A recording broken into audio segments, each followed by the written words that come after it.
तो chapter 9 centre of mass, linear momentum and collision, इस chapter की एक्सरसाइजेस की प्रॉब्लम नंबर 14 सॉल्व करेंगे। बिल्कुल वैसी है जैसी 13 थी, मतलब ज़्यादा कुछ डिस्कशन भी करने की ज़रूरत नहीं है। पिछली प्रॉब्लम में बॉब और कार्ट था, यहाँ पर एक मंकी और बैलून है। The balloon, the light rope and the monkey shown in figure are at rest in air. ये मंकी जिसका मास है स्मॉल एम, ये बैलून उसका मास है कैपिटल एम, और ये सिस्टम एयर में रेस्ट में है। तो सिस्टम का सेंटर ऑफ मास भी रेस्ट में है अभी। If the monkey reaches the top of the rope, by what distance does the balloon descend. ये मंकी इस रोप के सहारे ऊपर जाता है, हमको बताना है कि ये बैलून कितने से नीचे आएगा। डिसेंड मतलब नीचे आना, ये बैलून किस डिस्टेंस से नीचे आएगा। और ये बोला हुआ आखिरी में कि the length of rope ascended by the monkey is L. जब ये ऊपर चढ़ता है तो मंकी का डिस्प्लेसमेंट कितना होता है, एल, और ये है विद रिस्पेक्ट टू बैलून या with respect to rope, not with respect to ground. अब इस क्वेश्चन में क्या दिमाग में आना चाहिए कि वर्टिकल में नेट फोर्स 0 है। ये चढ़ने के लिए जो टेंशन वगैरह लगाएगा वो सब तो इंटरनल हो जाएंगे, और सिस्टम पहले रेस्ट में था तो नेट फोर्स ऑलरेडी 0 था, और टेंशन एक्सर्ट करने के बाद भी उसकी रिएक्शन से वो कैंसिल हो जाएगा, क्योंकि हमारा सिस्टम है मंकी, बैलून और रोप, तो टेंशन इंटरनल फोर्स हो गया।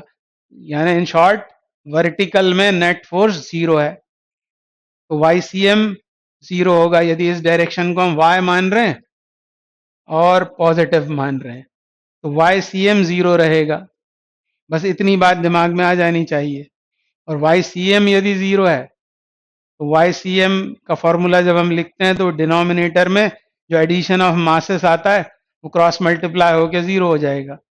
मतलब डेल्टा वाई सी एम 0 है, और इस वजह से क्या होगा, मंकी लिखें small M into displacement of monkey plus balloon into displacement of balloon equals to क्या हो जाएगा, 0। ये इक्वेशन बना लो फटाफट, बस इतना दिमाग में आ जाए कि ये जो डिस्प्लेसमेंट्स हैं ये हैं विद रिस्पेक्ट टू ग्राउंड, तो इसको इक्वेशन 1 बोल देते हैं हाल फिलहाल। अब हमको मंकी का डिस्प्लेसमेंट पता है कितना है, एल, पर वो है विद रिस्पेक्ट टू बैलून, तो फिर रिलेटिव मोशन के कंसेप्ट से क्या लिखेंगे, डेल्टा एक्स एम, मंकी का डिस्प्लेसमेंट बराबर monkey with respect to balloon plus delta x B, और ये हमें एल दिया हुआ है, ये हुआ L plus delta x B, तो ये आया डेल्टा एक्स एम, और इसे यहां सब्सटीट्यूट करना है। इक्वेशन 1 में सब्सटीट्यूशन के बाद अब क्या लिखेंगे हम, small M into L plus delta x B plus capital M delta x B equal to 0। यहाँ क्या आएगा, M L plus small M delta x B plus capital M delta x B equal to 0। तो इसको ले जाते हैं हम इधर LHS में, तो माइनस एम एल हुआ ये, माइनस एम एल, और उधर डेल्टा एक्स बी कर लेते हैं common.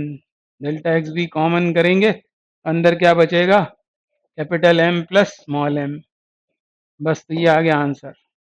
Delta x B is equal to minus M L upon M plus M. Short trick से भी बच्चे इसको सॉल्व करते हैं, मैंने भी डिस्कस कर रखी है, पर शॉर्ट ट्रिक से भी शॉर्ट है ये, शॉर्ट ट्रिक से भी ये शॉर्ट है। आपने देखा कि इसका भी आंसर वही है जो पिछले सवाल का था। तो स्टैंडर्ड रिजल्ट से इनको रट लेना चाहिए, रटने में कोई बुराई नहीं है, पर ये याद रखें कि ये जो डिस्प्लेसमेंट्स होते हैं मोमेंटम की इक्वेशन में वो विद रिस्पेक्ट टू ग्राउंड होते हैं। ये यदि याद रखा तो और भी कुछ प्रॉब्लम्स हैं इसी एक्सरसाइजेज में। वो एक ट्रॉली होती है जिस पर 2 आदमी खड़े होते हैं, एक लेफ्ट में कूद जाता है, फिर ट्रॉली के बाद फिर दूसरा राइट में कूदता है, वगैरह वगैरह। इस तरह के सवालों में बस यही याद आ जाना चाहिए कि ये डिस्प्लेसमेंट है विद रिस्पेक्ट टू ग्राउंड, यदि तो फिर आगे वेलोसिटीज भी क्या होंगी, विद रिस्पेक्ट टू ग्राउंड। ऐसी इक्वेशन मोमेंटम के लिए बनती है, इसलिए मेरे मुंह से अभी निकल गया था कि मोमेंटम की इस इक्वेशन में, क्योंकि इसको डिफरेंशिएट करें तो वेलोसिटी की इक्वेशन बन जाएगी। तो मोमेंटम की जो इक्वेशन होती है कंजर्वेशन में जो हम लगाते हैं, उसमें आने वाली velocities with respect to ground होती हैं। बहुत ही इंपॉर्टेंट पॉइंट है। आगे बढ़ते हैं।